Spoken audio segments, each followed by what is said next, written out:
जय Hind friend, job search YouTube channel में आपका स्वागत है। आज इस वीडियो में हम बात करने वाले हैं lower division clerk job profile के बारे में। कंप्लीट जानकारी इस वीडियो में लेने वाले हैं, जो कि आपकी लेटेस्ट अभी army, navy, air force group C के रूप में आपकी वैकेंसीज आउट की जा रही हैं, जिनमें आपकी एलडीसी की पोस्ट पर ये वैकेंसीज आउट की जा रही हैं। बहुत जगह ये पोस्ट आउट हो रही हैं। इसमें आपकी बहुत ही अच्छी पोस्ट होती है, क्लरिकल पोस्ट होती है आपकी ये, जिसमें आपके बहुत सारे कैंडिडेट इसको पाने के चाहत रखते हैं। तो वो उन्हीं कैंडिडेट के लिए वीडियो बनाया है कि बहुत सारे कैंडिडेट के कमेंट्स आ रहे थे कि आप क्या क्या इसमें प्रोसेस रहती है, वैकेंसीज़ की, ड्यूटीज़ की, ट्रांसफ़र की, सैलरी की, प्रमोशन की। आपकी कंप्लीट जानकारी इस वीडियो में लेने वाले हैं। वैकेंसी कहाँ से देख सकते हैं, ड्यूटीज़ आपकी क्या रहेंगी, ट्रांसफ़र क्या रहेंगी, सैलरीज आपकी क्या रहेगी, प्रमोशन क्या रहेगा, और आपके जितने भी डिफेंस से संबंधित क्वेश्चंस हैं उनको ऐड किया गया है इसमें। तो जो भी कैंडिडेट हैं एलडीसी से आपने अप्लाई किया है या एलडीसी से अप्लाई करना चाहते हैं, एयरफोर्स, नेवी, आर्मी, तीनों में कहीं भी आप वैकेंसीज आउट की जाती हैं, उनके लिए आपने अप्लाई कर रखा है या आपका एग्ज़ाम होने वाला है या आपने एक ज्वाइनिंग होने वाली है, तो आप अपनी जानकारी कंप्लीट आप इस वीडियो में जरूर। पोस्ट होती है ये बहुत ही शानदार पोस्ट होती है। हर कोई आप क्लरिकल पोस्ट में जाने की कोशिश में रहता है। और जल्द ही मैं पार्ट 3 जो डिफेंस सिविलियन प्रोफाइल का पार्ट 3 जल्द ही आपको सभी जो वैकेंसीज़ है उनको कंबाइन करके आपको एक साथ लेके आने वाला हूं।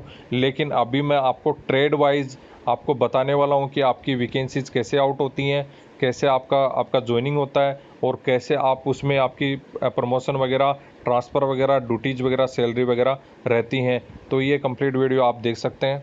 बहुत सारे कैंडिडेट ऐसे होते हैं जिनको कन्फ्यूज़न रहता है कि वैकेंसी ऑनलाइन क्यों नहीं आती और ऑफलाइन ही फॉर्म कैसे आते हैं। तो ऑफलाइन फॉर्म आते हैं तो कहाँ से देखें कि आपके ये वैकेंसीज़ कहाँ पे मिलेंगी, आपकी वैकेंसीज़ के बारे में कहाँ से पता चलेगा। तो ऐसे कैंडिडेट बहुत सारे कन्फ्यूज़न में थे, उनके लिए मैंने ये बताया गया है कि आपकी वैकेंसीज़ कहाँ पे आपको पता चलेगा। तो आपको मैं बता दूं, जो भी आर्मी, नेवी, एयरफोर्स में तीनों में जो सिविल डिफेंस ग्रुप की ऑफलाइन ही फॉर्म रहते हैं।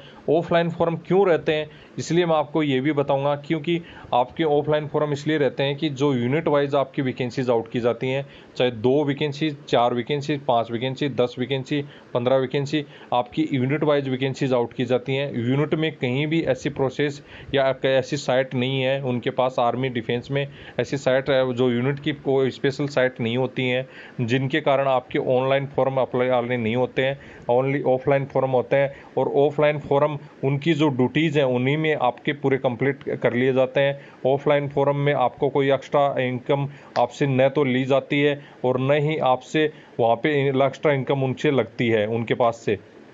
तो इसलिए आपके ऑफलाइन फॉर्म निकाले जाते हैं। वो अपनी जो ड्यूटीज़ हैं उन्हीं के अंदर आपका जो भर्ती है उसको प्रोसेस कंप्लीट कर ली जाती है, जिससे कैंडिडेट से आपका कोई भी पैसा नहीं लिया जाता। जिन भी किसी भर्ती में आपका पैसा लिया जाता है 100 रुपीज़, तो वो है आपके लिए, आपके एप्लीकेशन फॉर्म सेंड किए जाते हैं, जो भी एडमिट कार्ड सेंड किए जाते हैं, या एडमिट कार्ड के बाद में आपकी स्किल टेस्ट वगैरह के लिए जो भी सेंड किए जाते हैं, जो भी आपके उसका जो चार्ज होता है वही आपसे लिया जाता है।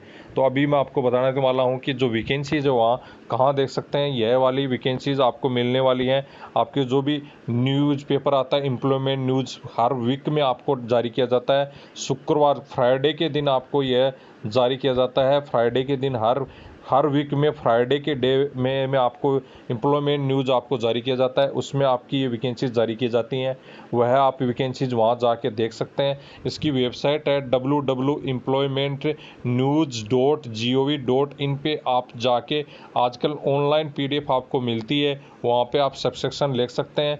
वहाँ पे आपको 400 रुपये पर ईयर का आपको सब्सक्रिप्शन ले सकते हैं।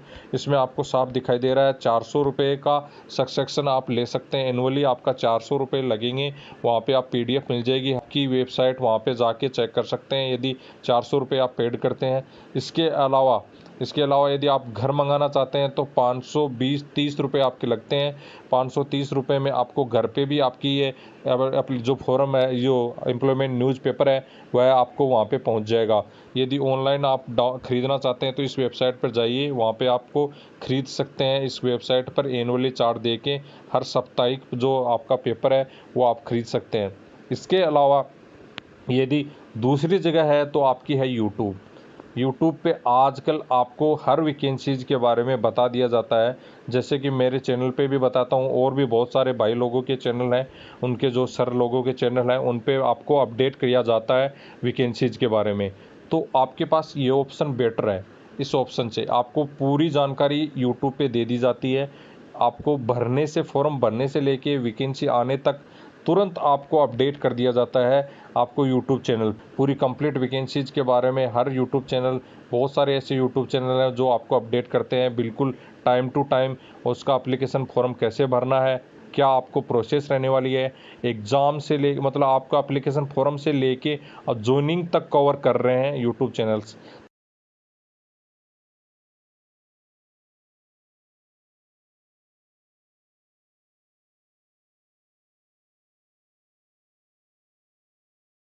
इसके बाद में आपकी सिलेक्शन प्रोसेस की भाई कई बार आपकी कैंडिडेट मैसेज करते रहते हैं।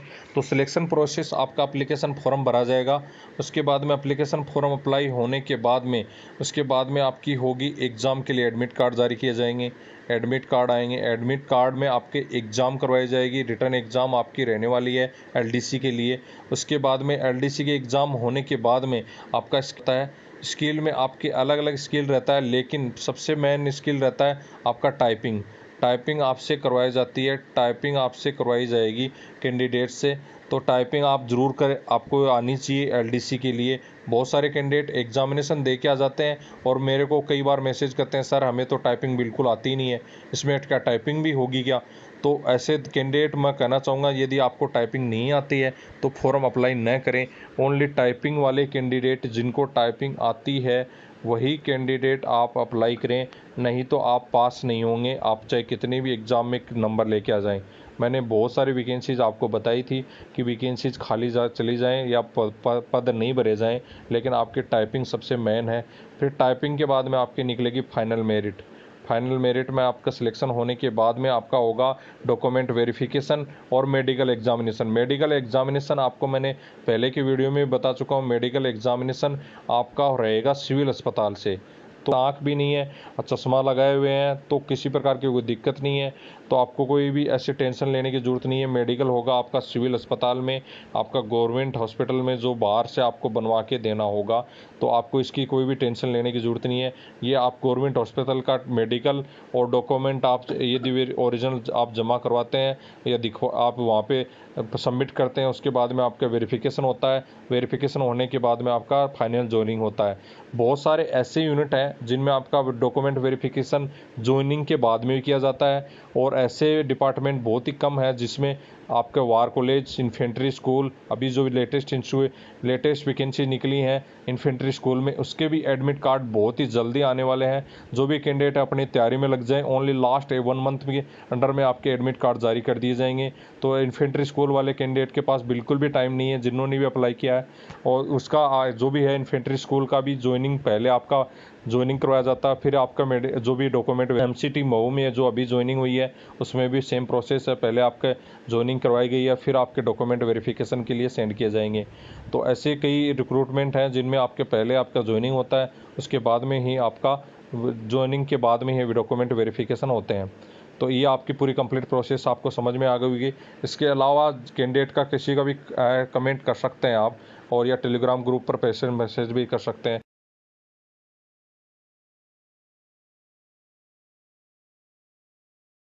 उसके बाद में आपका सबसे ज़्यादा इम्पोर्टेंट वाला क्वेश्चन था सब कैंडिडेट का, प्रमोशन। तो प्रमोशन के बारे में अभी मैं बता देता हूँ। प्रमोशन आपका इसमें पूरी कंप्लीट जानकारी देने वाला हूँ। प्रमोशन 2 प्रकार से हो सकता है, पर पहला प्रमोशन सबसे बेस्ट ऑप्शन यही रहता है, पहला प्रमोशन ही आप कर सकते हो। इसके आपका जो डिपार्टमेंटली चलता है वही ऑप्शन यही है। आपका होता है सीनियरिटी। जिस दिन आपने ज्वाइनिंग कर लिया उसके बाद में आपके जो डिपार्टमेंट में जितनी भी वैकेंसी हैं ऑथराइज वैकेंसीज, उसके आधार पर आपकी सीनियरिटी चलती है, उसी आधार पर आपका प्रमोशन होता है। आप देख सकते हैं पहला आपका एलडीसी पर आप भर्ती होंगे, जिसमें आपके लेवल 2 की ये वैकेंसीज रहेंगी। लेवल 2 में मतलब 19,900 आपका बेसिक रहेगा। बाकी की पेमेंट के बारे में मैं बताने वाला हूँ अभी जल्दी उसमें, लेकिन आपका 19,900 आपका बेसिक पहले रहेगा।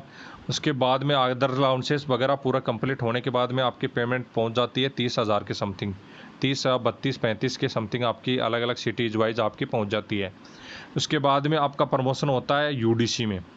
आप कई कैंडिडेट के मैसेज आ रहे थे कि सर कितने दिन में आपका एलडीसी से यूडीसी में बन जाएंगे। तो यह आपकी यूनिट के सीनियरिटी पे डिपेंड करता है, आपकी यूनिट में कितनी वैकेंसीज हैं और कितने कैंडिडेट जो आपके सीनियर्स हैं यूडीसी पद पे हैं वो कितने साल तक नौकरी करने वाले हैं, उस आधार पे ही आपकी सीनियरिटी रोल चलता है। आपके 8 साल भी लग जाते हैं बनने में एलडीसी से यूडीसी में, 12 साल भी लग जाते हैं, 10 साल भी लग जाते हैं। तो यह आपकी यूनिट में जितनी वैकेंसी हैं यूडीसी की उस पर आपका डिपेंड करता है, और कितने वैकेंसीज पे कितने लोग वहाँ पे अभी पदस्थ हैं और उसके बाद में कितने रिटायरमेंट होने के बाद में खाली पद हो जाएंगे यूडीसी के, उसी आधार पर आपकी प्रमोशन की आपकी ईयर डिपेंड करते हैं, कितने ईयर में आप बन जाएंगे। यदि हो सकता है आपके यूडीसी के लिए 5 साल में बन जाए, लेकिन ऑप्शन लास्ट आपका लगभग आपका रहता है 8 साल, मिनिमम 8 साल में आपको यूडीसी बनाया जाता है। अब उसके बाद में 8 साल के बाद में यूडीसी के बाद में आप बनते हैं ऑफिस सुपरिटेंडेंट। ऑफिस सुपरिटेंडेंट में प्रमोटेड हो जाएंगे, आपका ग्रेड पे 4200 हो जाएगा, ग्रुप बी में आ जाएंगे, बी में आते हैं, सी की वैकेंसीज हैं दोनों।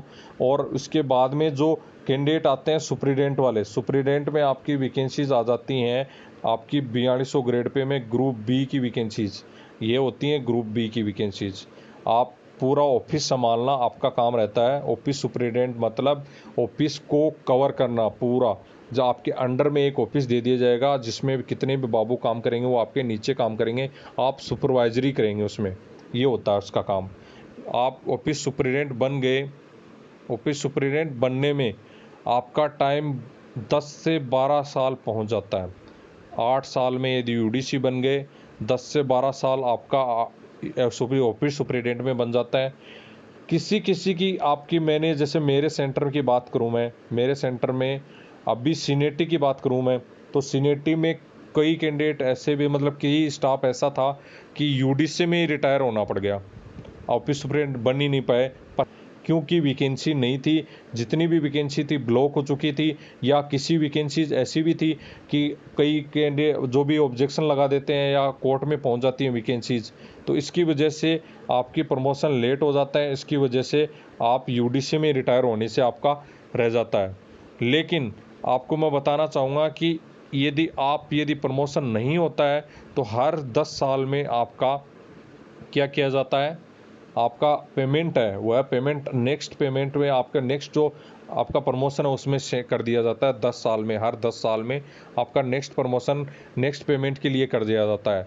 जैसे आपका यदि प्रमोशन नहीं हुआ है एलडीसी से यूडीसी में, तो आपका पेमेंट है ना जो आपका नेक्स्ट लेवल में कर दिया जाता है 10 साल में, चाहे आप प्रमोशन हो चाहे नहीं हो, तो पेमेंट का फ़र्क बहुत ही कम पड़ेगा। पेमेंट यदि आपका 10 साल में बढ़ जाता है, तो आप यदि 12 साल में बनते हैं तो 10 साल में आपका जो पेमेंट बढ़ गया वही आपका रहने वाला है। ओनली कैंडिडेट को समझ में नहीं आएगा ज़्यादा ये, क्योंकि आप जब यदि एलडीसी में भर्ती होके अंदर घुस जाएंगे, आप ऑफिसों में आ जाएंगे, जो उनके रूल आप समझ में धीरे धीरे समझने लग जाएंगे, तब ये चीज़ें समझ में आएंगी। बाहर वाले कैंडिडेट को इतना आसान नहीं है समझना, तो मैं कैंडिडेट को सीधे तरीके से समझाना चाहूँगा कि आपको एलडीसी से यूडीसी बनेंगे, आपका यदि किस्मत अच्छी रही तो आप ऑफिस सुपरिटेंडेंट भी बन जाएंगे। ऑफिस सुपरिटेंडेंट से आपके बहुत ही कम होते हैं जो आपके सीजीओ बनते हैं, बहुत ही कम। ऑफिस सुपरिटेंडेंट से मतलब ये मानिए कि हज़ारों में एक ऐसा बंदा होगा, एक ऐसा मतलब एम्प्लॉय होगा जो सीजीओ बन के जाएगा लास्ट प्रमोशन के लिए। तो ये आपका बन जाएगा ग्रेड बी में गजेटेड अफसर, उसको बोलते हैं सिविलियन गजेटेड अफसर। सीजीओ का फुल फॉर्म होता है सिविलियन गजेटेड अफसर। बहुत जगह आपके जो भी ज्वाइनिंग लेटर आए होंगे उनमें नीचे आपने लिखा होगा, देखा होगा, एयरपोर्ट्स वगैरह में क्या वैकेंसीज रहता है, वो रहता है सिविलियन गजेटेड अफसर। तो बहुत ही कम ऐसे होते हैं जिनमें आपके सिविलियन में आपके गजेटेड अफसर तक पहुंच पाते हैं। हज़ारों में या आपके 10,000 में ऐसे एम्प्लॉय होते हैं एक, जिनको आपको सीजीओ बनाया जाता है। इसकी वैकेंसीज बहुत कम रहती हैं, लिमिटेड वैकेंसी रहती हैं सीजीओ की। तो आपकी वैकेंसीज में आपका प्रमोशन सीनियरिटी से आता है, लेकिन बनना आसान नहीं है इतना, लेकिन बन जाते हैं, ये बहुत बड़ी बात है। और जितनी भी वैकेंसी हैं उतने तो बनते ही हैं, लेकिन आपका सीनिटी में कब आएगा ये वैकेंसीज पे डिपेंड करता है, आपके जितने भी आगे के जितने एज में आपके जो सर्विस कर रहे हैं उन पे डिपेंड करता है। तो ये आपके सीधा सीधा ये समझ में आ गया होगा। आप एलडीसी से यूडीसी, यूडीसी से ओपी सुपरिटेंडेंट, और ओपी सुपरिटेंडेंट से आपकी किस्मत अच्छी रही तो आप सीजीओ तक भी पहुंच जाएंगे, अफसर तक भी बन सकते हैं। आपका इसमें ऑप्शन ऐसा नहीं रहता बिल्कुल भी डिपार्टमेंटली में कि भाई आप सीधा एलडीसी से एग्ज़ाम दिया और सीजीओ बन गए, ऐसा कोई नहीं है। तो मैं कैंडिडेट को कहूँगा कि ये ओनली सीनिटी से चलता है। सीनिटी आपकी जो भी यूनिट की या जो भी आपका डिपार्टमेंट है उसमें सीनिटी चलती है, उसी के आधार पर आप एलडीसी, यूडीसी, ऑफिस सुपरिटेंडेंट और गजेटेड अफसर सीजीओ बनते हैं। उसके बाद में अगला है एनओसी। एनओसी आप नो ऑब्जेक्शन सर्टिफिकेट लेके कहीं भी आप एग्ज़ाम दे सकते हैं, कहीं भी ऑल इंडिया में कहीं भी पर किसी भी प्रकार की एग्ज़ाम दे सकते हैं। आप साल में 3 एनओसी आप ले सकते हैं, किसी भी प्रकार की एनओसी 3 आप साल में ले सकते हैं, एक ईयर में 3 एनओसी आप ले सकते हैं। यदि किसी भी प्रकार के other exam UPSC, IPS, IP किसी प्रकार की एसएससी, सीजीएल वगैरह की तैयारी करना चाहते हैं, किसी भी आप प्रकार की आप ले सकते हैं। लेकिन आपकी सर्विस आपकी 2 साल पूरी होनी चाहिए, तभी आपको एनओसी मिलेगी। आपका जो प्रोविजनल पीरियड है 2 साल का, वह ख़त्म होने के बाद में ही आपको एनओसी मिलेगी। इसके अलावा आप डायरेक्ट आप अप्लाई कर सकते हैं एलडीसी से, आप बिना किसी, आप यदि एनओसी लेके अप्लाई करना चाहते हैं तो आप अप्लाई कर सकते हैं। यदि आपका सिलेक्शन हो गया तो डायरेक्ट आप नौकरी छोड़ दीजिए, डायरेक्ट वो ज्वाइन कर लीजिए। लेकिन ये सर्विस आपकी काउंट नहीं की जाती है, ये आपको कुछ भी नहीं मिलेगा इसका। ओनली पेमेंट जितना मिला है वो, और बाकी जो जो भी आपका पेमेंट करता है वो पेमेंट आपको मिल जाएगा। तो ये और दूसरा ऑप्शन ये रहता है एनओसी वाला कि 2 साल में आपने आप किया तो, और उसके बाद में आपने दूसरी जॉब अप्लाई किया और दूसरी जगह सिलेक्शन हो गया, तो आपके जो भी ऑफिशियल डॉक्यूमेंट है वो कंप्लीट वहाँ पे आपके पहुँच जाएंगे। आपका कोई भी वेरिफिकेशन वगैरह नहीं होगा, डॉक्यूमेंट वेरिफिकेशन वगैरह, और डायरेक्ट आपको वहाँ पे ज्वाइनिंग दे दिया जाएगा। तो ये आपका ऐसा सिस्टम रहता है एनओसी वाला। और यहाँ आप ये डायरेक्ट आपने अप्लाई किया किसी भी प्रकार से एलडीसी में, तो आपको पूरा वेरिफिकेशन वगैरह कंप्लीट दोबारा से होगा और फिर ये आपको जोनिंग मिलेगी। तो ये आपको ये बात समझ में आ गई एनओसी वाली, कि यदि एनओसी से जाते हैं तो आपको कुछ भी नहीं करना होगा, डायरेक्ट डिपार्टमेंटली डॉक्यूमेंट सेंड कर देगा आपके जहाँ पे डिपार्टमेंट में है, और दूसरे डिपार्टमेंट में पूरे कंप्लीट डॉक्यूमेंट आपका। डिप्यूटेशन बेसिस या ऑब्जेक्शन बेसिस, जो नेवी में अभी बहुत सारी वैकेंसी निकलती है, फायरमैन की, ट्रेडमैन की, या अभी जो एक एलडीसी की कुछ वैकेंसीज ऐसी निकलती रहती हैं। कैंडिडेट यूट्यूबर बहुत सारे ऐसे हैं, उनको कैंडिडेट फ्रेशर कैंडिडेट को भी अप्लाई करवा देते हैं उसमें, ऑब्जेक्शन बेसिस या डिप्यूटेशन बेसिस में वो करवा देते हैं अप्लाई। लेकिन कैंडिडेट को भी पता नहीं है बेचारों को, वो भी आपके अप्लाई कर देते हैं उसमें और फालतू में पैसे ख़राब कर देते हैं। लेकिन ये होता है डिपोजिशन बेसिस, एक वैकेंसी निकलती हैं, वो होती है ओनली डिपार्टमेंटली कैंडिडेट के लिए, जो भी आप सर्विस कर रहे हैं उन्हीं के लिए, जो या गवर्नमेंट में हो चाहे आप पीएसयू कंपनीज में हो, तो ही आपके अप्लाई कर सकते हैं डिपोटेशन बेसिस, या आप जो ऑब्जेक्शन बेसिस जो होता है उसमें आप अप्लाई कर सकते हैं।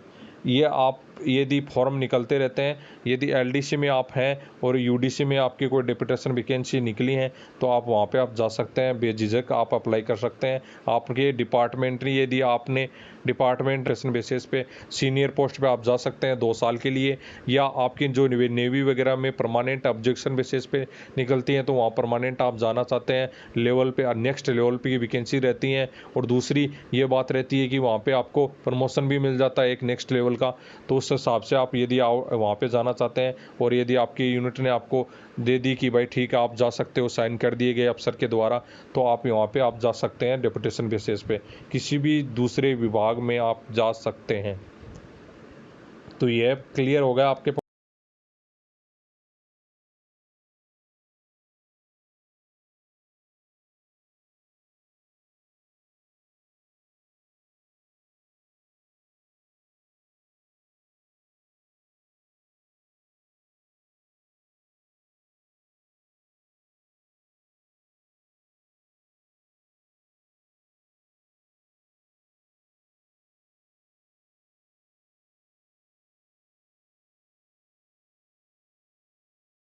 अब है उसके बाद में ट्रांसफ़र आपका, यदि मान लो आपने ज्वाइन किया दिल्ली में आपने ज्वाइन किया है, दिल्ली के बाद में आप यदि आप कोलकाता के रहने वाले हैं तो ट्रांसफ़र कैसी प्रकार से आप कर सकते हैं, इसके बारे में पूरी जानकारी लेने वाले हैं। बहुत सारे कैंडिडेट के इस पे मैसेज आ रहे थे, तो आपको मैं बता दूं कि ऑल इंडिया ट्रांसफ़र ले सकते हैं। ओनली डिफेंस में यदि आप ज्वाइन कर रहे हैं तो डिफेंस में ही आप कहीं भी डिपार्टमेंट में जा सकते हैं। नेवी, आर्मी, एयरफोर्स तीनों में आप कहीं भी जा सकते हैं। आप डिफेंस सिविलियन है, न कि कोई नेवी के सिविलियन है, न आर्मी के सिविलियन है, न एयरफोर्स के, आप कहीं भी तीनों डिपार्टमेंट में कहीं भी जा सकते हैं।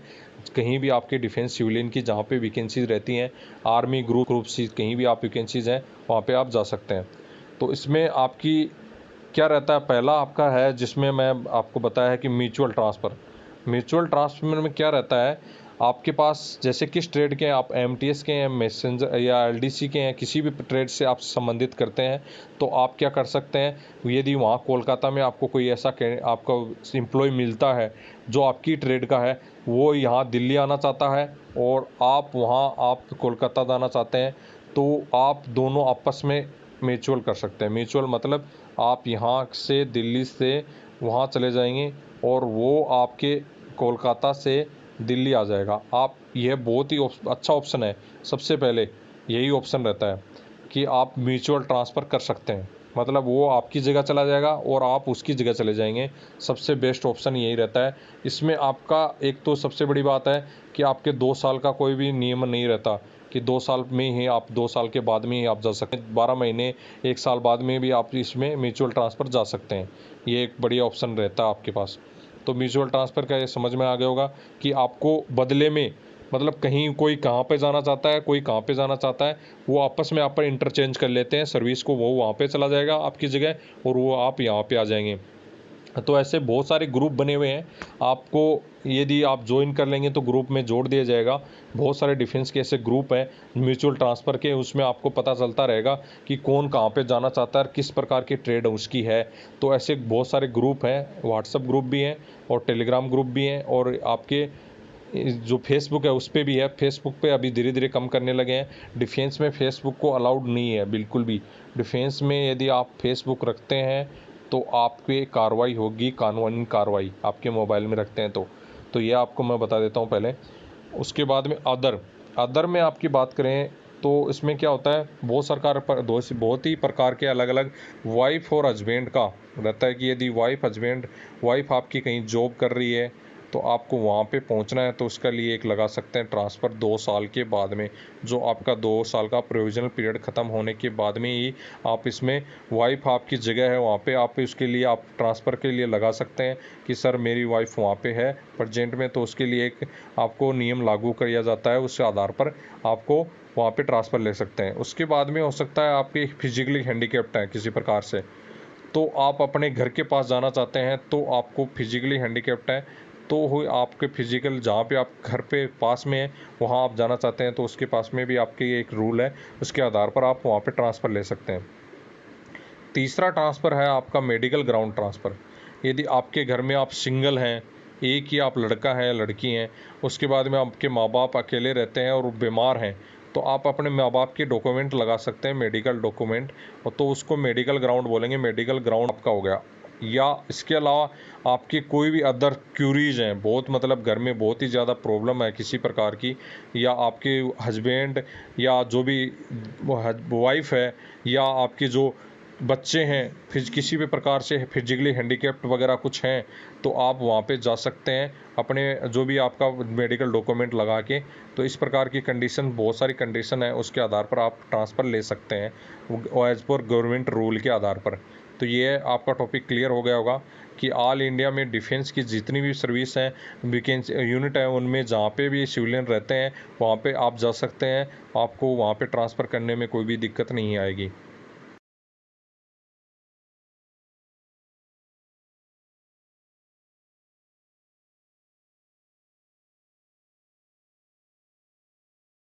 उसके बाद में आपकी सैलरी में तो हर कोई चाहेगा कि सैलरी मुझे कैसी मिलेगी, क्या होगा, कैसी सैलरी, कितनी पेमेंट मुझे मिलेगी। तो सैलरी के बारे में पॉइंट है, सैलरी एलडीसी जो एलडीसी है उसकी सैलरी होगी आपकी बेसिक लेवल 2 की आपकी वैकेंसीज होगी, उसमें आपकी सैलरी रहती है 19,900 बेसिक। ये आपकी बेसिक सैलरी है 19,900। उस पर आपको मिलेगा 34% डीए उसके बाद में उस पर मिलेगा HRA के बाद में उस पर मिलेगा TPT, उसके बाद में आपको TPT पे मिलेगा 34% DA। टोटल आपकी पेमेंट बन जाएगी ऐसे मिलके। अब प्रजेंट में आपके 34% DA है, उसके बाद में यदि 3% बढ़ता है, 4% बढ़ जाता है, तो वह आपका इसमें ऐड होता जाएगा और परसेंटेज इस पे लगता जाएगा। इस बेसिक पे आपका 34% आपको पेमेंट मिलने वाला है। जो बेसिक है उस पे आ जाएगा आपका DA प्रजेंट में। और जो TPTL होता है, और TPTL होता है ट्रांसपोर्टर अलाउंस, तो आपका ट्रांसपोर्ट अलाउंस पे भी आपको 34% DA मिलेगा। HRA होता है हाउस रेंट अलाउंस, तो ये है हाउस रेंट अलाउंस आपकी सिटी पे डिपेंड करते हैं, ये वाला और जो आपका है, और ये वाला आपका TPTL, ये आपकी किस सिटी में आप रहते हैं उसी हिसाब से आपका उस पर डिपेंड करते हैं। तो सबसे बड़ी प्रॉब्लम ये हो जाती है कि कोई कहीं ज्वाइन करता है, कोई कहीं ज्वाइन करता है, सबकी पेमेंट अलग अलग हो जाती है इनकी वजह से, न कि और किसी भी वजह से नहीं होती है। ओनली इसकी वजह से आपकी पेमेंट अलग अलग हो जाती है, HRA और TPT की वजह से। बाकी की ये सब सेम रहेंगे जो भी हैं, बाकी के जो हैं ये वाले आपके दो वर्ड।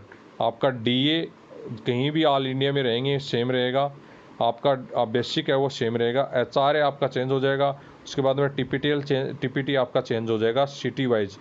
तो यह आपको समझने में ज़्यादा दिक्कत दिखाया। दिल्ली का कैंडिडेट है उनके लिए मैंने दिखाया। आपका 19,900 आपकी बेसिक हो गई, उस पर 34%, आप 19,900 का 34% आप निकालते हैं तो आपका हो जाएगा ये 6,766 रुपये। उसके बाद में आपका जो HRA है, HRA बनता है आपकी जो बेसिक है उसका आपका 28% आप दिल्ली में HRA है, तो आपका 28% HRA हो जाएगा। मिनिमम आपका अमाउंट यदि 5600 रुपये से कम आ रहा है दिल्ली में, तो आपका 5600 रुपये आपको पेमेंट मिलेगा। यह आपको पेमेंट नहीं मिलेगा, आपको 5600 रुपये उसमें मिनिमम मिलेगा, क्योंकि एक्स सिटी में आता है दिल्ली। मैंने एक पहले वीडियो बनाया था पार्ट 1, उसमें मैं कंप्लीट सैलरी के बारे में मैंने समझाया था, वहाँ जाके आप चेक कर सकते हैं। पार्ट 1 डिस्क्रिप्शन बॉक्स में उसकी लिंक मिल जाएगी, उसमें आप समझ में आएंगे कि कौन सी सिटी में कितना अमाउंट आपको मिलने वाला है और कितना आपको TPTL मिलने वाला है। दिल्ली का TPTL है आपका 1350 पे आपको 34% DA मिल गया, तो की 75 टोटल पेमेंट 5600 जोड़ के, यहाँ के आपके 5600 जोड़ा है मैंने, तब बनी है 34,075 रुपये आपकी पेमेंट बन गई। आपकी टोटल पेमेंट है कैश इन हैंड में आपकी पेमेंट आ जाएगी इसमें 30,000 से समथिंग आपकी पेमेंट कैश इन हैंड में आ जाएगी। 3,000 रुपये आपके उसमें से कट जाएंगे आपकी एनपीएस में आपके इसमें कट जाएंगे। तो आप देख सकते हैं जितने भी कैंडिडेट हैं, एनपीएस आपका होता है नेशनल पेंशन स्कीम है, वो है आपकी न्यू पेंशन स्कीम रखी गई है, उसी के आधार पर आपको सबको ज्वाइनिंग किया जाता है 2004 के अनुसार। और जितने भी कैंडिडेट हैं डिफेंस में हो, चाहे BSF CRPF CFM, सब में जितने भी हैं उनमें आपको पेंशन स्कीम लागू करते हैं ओनली 2004 की, जिसमें न्यू पेंशन स्कीम रहती है। पेंशन किसी को भी नहीं मिलने वाली है पुराने पेंशन के आधार पर। तो जितने भी कैंडिडेट हैं, पेंशन का इसमें एक पॉइंट मैंने ऐड नहीं किया है, लेकिन मैं इसी में आपको पेंशन का बता रहा हूँ कि जो भी कैंडिडेट जितने भी न्यू स्कीम में कैंडिडेट को किसी को भी पेंशन नहीं मिलने वाली है। पेंशन आपको ओनली जो आपकी पेमेंट होगी जो कटेगी उसी के आधार पर 4,000 से 5,000 आपकी पेंशन मिलने वाली है लास्ट में जब आप रिटायर होंगे। लेकिन पैसा आपको दबा के लमसम पैसा मिलेगा, क्योंकि सरकार आपके जो भी पेमेंट है उसका 14% सरकार जमा करती है। जो भी आपकी बेसिक और DA इसका 10% आपसे जमा करवाया जाता है। उसके बाद में आपके 14% और आप सरकार जमा करती है, उसमें से दोनों मिलके आपका बनता है जो भी अमाउंट, उसके आधार पर आपका उस पर आपको मिलता है जितना भी सालाना 8% या 9% ब्याज मिलता है। तो आपका ये इकट्ठा होता जाता है, लास्ट में 60 ईयर पर आपकी जो सर्विस ख़त्म होती है, 60 साल पे आपकी सर्विस ख़त्म होगी, उसके आधार पर ही आपको पेमेंट मिलेगा पूरा कंप्लीट ब्याज के साथ। लमसम अमाउंट 1 करोड़ से ऊपर समथिंग आपको अमाउंट मिलने वाला है यदि आपकी अभी 40 साल और सर्विस बची है आज के टाइम में भर्ती होते हैं। तो न्यू पेंशन स्कीम में आपको पेंशन नहीं मिलने वाली है, लेकिन अगली कितनी सरकार आएंगी, कितनी सरकार जाएंगी, कैसा रूल आगे लागू हो सकता है पेंशन के पर, तो वह तो आपको कहना बड़ा मुश्किल है। हो सकता है पेंशन स्कीम दोबारा से स्टार्ट कर दी जाए, जैसे कि आपके कई राज्यों में स्टार्ट कर दी गई है। छत्तीसगढ़ में आपकी स्टार्ट कर दी गई है, उसके बाद में आपका राजस्थान में स्टार्ट कर दी गई है। तो हो सकता है ऑल इंडिया में भी स्टार्ट हो सकती है, ऐसा आप बिल्कुल निराश न हो। पता नहीं, आप 20 साल 40 साल आप सर्विस करेंगे, तब तक तो पता नहीं कितनी सरकार आएंगी कितनी सरकार जाएंगी, कैसे रूल लागू होंगे कैसे रूल हटेंगे, इसका बिल्कुल कहना बड़ा मुश्किल है। लेकिन आज के टाइम में परफेक्ट जॉब है, अच्छी जॉब है, क्लेरिकल जॉब है एलडीसी की, बहुत ही शानदार जॉब है। तो करने के लिए बहुत ही शानदार मौका है, यदि किसी को भी मिलती है तो बहुत ही अच्छा मौका है, आप उसको बिल्कुल खोए नहीं। कई लोग ऐसे होते हैं बड़ी जॉब के चक्कर में छोटी जॉब छोड़ देते हैं। मेरे साथ के कैंडिडेट भी बहुत थे जिन्होंने बड़ी जॉब के चक्कर में आज तक छोटी जॉब नहीं पाए अभी तक। तो कैंडिडेट को मैं यही कहना चाहूँगा कि एलडीसी पोस्ट पे बहुत अच्छी पोस्ट है, आप यदि किस्मत अच्छी रही तो गजेटेड अफसर तक भी जा सकते हैं, यदि सर्विस अच्छा रहा और साथ में ही आपकी यदि किस्मत अच्छी रही तो सभी कैंडिडेट को मैं कहना चाहूँगा जितने भी एलडीसी से अप्लाई कर रहे हैं उनके लिए बहुत ही अच्छी अपॉर्चुनिटी है, आप अच्छा अप्लाई कर सकते हैं। 30,000 के समथिंग आपके अमाउंट आपके हैंड में आ रहा है। और यदि छोटी सिटी में यदि है रहते हैं, जैसे आप किसी गांव टाइप की सिटी में रहते हैं जहाँ आपकी यूनिट है, तो उसमें आपको करीबन आपके 24,000 से 25,000 रुपये आपके हाथ में आएंगे कैश इन हैंड में। ये मैं दिल्ली का लिया इसलिए आपका थोड़ा अमाउंट ज़्यादा हो गया, क्योंकि एचआरए आपका बढ़ गया, टीपीटीएल आपका बढ़ गया। एचआरए आपको यदि छोटी सिटी में रहेंगे तो आपको 1,800 रुपये एचआरए लास्ट मिलता है। तो ये अमाउंट देख लीजिए, उसमें अमाउंट का फ़र्क कितना आ गया। और इसमें आपका टीपीटीएल ओनली 900 रुपये मिलता है, तो यह अमाउंट घट जाता है छोटी सिटियों में। मैंने सिटी के आधार पर पहले पार्ट 1 में आपको आपको बताया कि सैलरी कैसे बनेगी कैसे क्या। तो यह पूरी आपको सैलरी और पेंशन के बारे में कंप्लीट समझ में आ गया होगा जितने भी कैंडिडेट हैं। तो इसके अलावा किसी प्रकार की क्यूरी है तो कमेंट बॉक्स में कमेंट कर सकते हैं।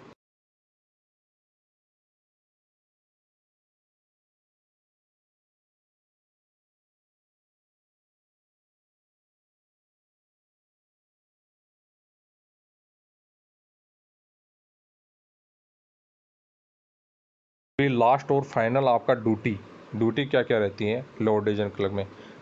आपका क्लर्क बोल दिया तो ऑफिस का काम रहेगा, ऑफिस में कुछ भी करवाया जा सकता है, फाइल से लेके अकाउंटिंग से लेके आपके जितने भी टाइपिंग से संबंधित लेटरबाजी जितनी भी होती है वो कंप्लीट आपके डाटा आपको तैयार करना, फाइलिंग करना, जितने भी रजिस्टर हैं उनको मेंटेन करना।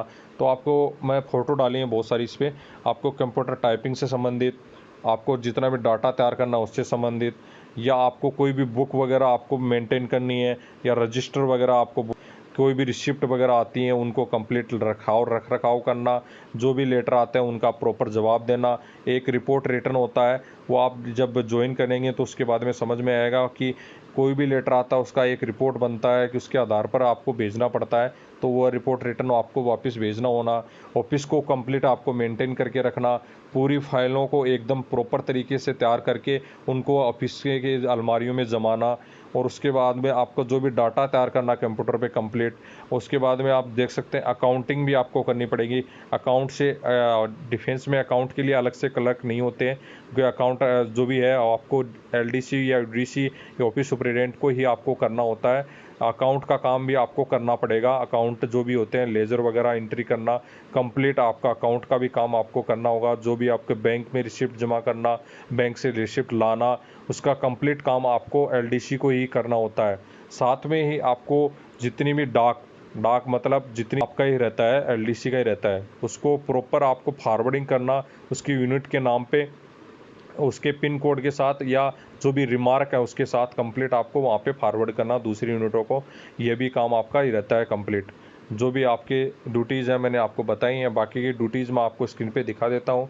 जो भी आपकी चार्टर्ड ऑफ ड्यूटीज़ हैं वो कंप्लीट मैं दिखा देता हूँ स्क्रीन पे कि ये आपकी ड्यूटीज़ हैं, उनको पढ़ सकते हैं आप। इंग्लिश में लिखी हुई हैं, हिंदी में भी उसको ट्रांसलेटर आप कर सकते हैं।